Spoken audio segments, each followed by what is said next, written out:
Smith collection gathered Getty Images just days after admitting that it suppressed information about a data hack in 2016, inviting new federal and statewide questions. Uber's security practices have come under fire yet again. This time, it's at the hands of a former global intelligence employee named Richard Jacobs. After Jacobs was terminated from Uber, his attorney wrote a 30-page letter detailing allegations about some of the ride-hail company's information security practices. That letter has now been submitted as evidence in Alphabet's trade secret misappropriation lawsuit against Uber. The letter, if true, could serve to handicap Uber as it prepares to face off against Alphabet in front of a jury. Already, Alphabet has requested that a judge notify the pending jury that Uber has destroyed documents and evidence that could have been relevant to the lawsuit. The letter, which is still under seal, adds fuel to that claim. For one, Uber did not turn it over until late last week when a California U.S. attorney notified the presiding judge in the case, William Alsup, that it existed. Moreover, in the letter, Jacobs' attorney alleges that Uber's now former chief security officer Joe Sullivan and other security officers, including Craig Clark and Matt Henley, actively advocated using ephemeral or disappearing messaging services, like Wickr, to avoid creating a paper trail that could serve to hurt the company in the case of a lawsuit.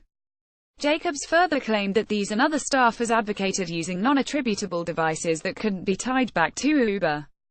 The unit they operated within was called Marketplace Analytics, and was created to obtain competitive intelligence, Jacobs testified in court on Tuesday. Uber has yet to comment on these allegations. Johanna Bouillon is the senior transportation editor at Recode and can be reached at johanna@recode.net, or on Signal, Confide, WeChat or Telegram at 5,162,338,877. You can also find her on Twitter at @JaneBouillon. Sullivan and Clark, however, were terminated last week for the way they handled the 2016 data breach.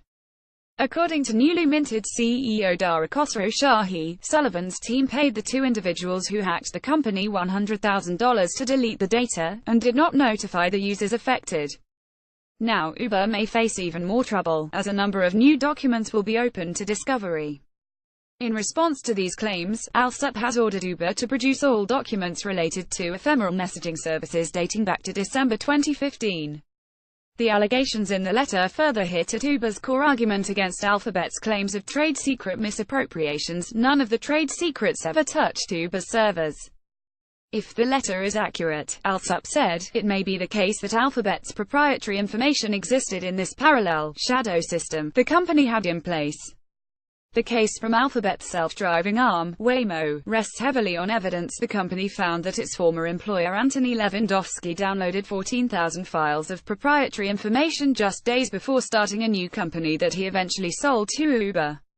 Levandowski has since been fired from the company, and Uber says none of those files ever made it to its servers.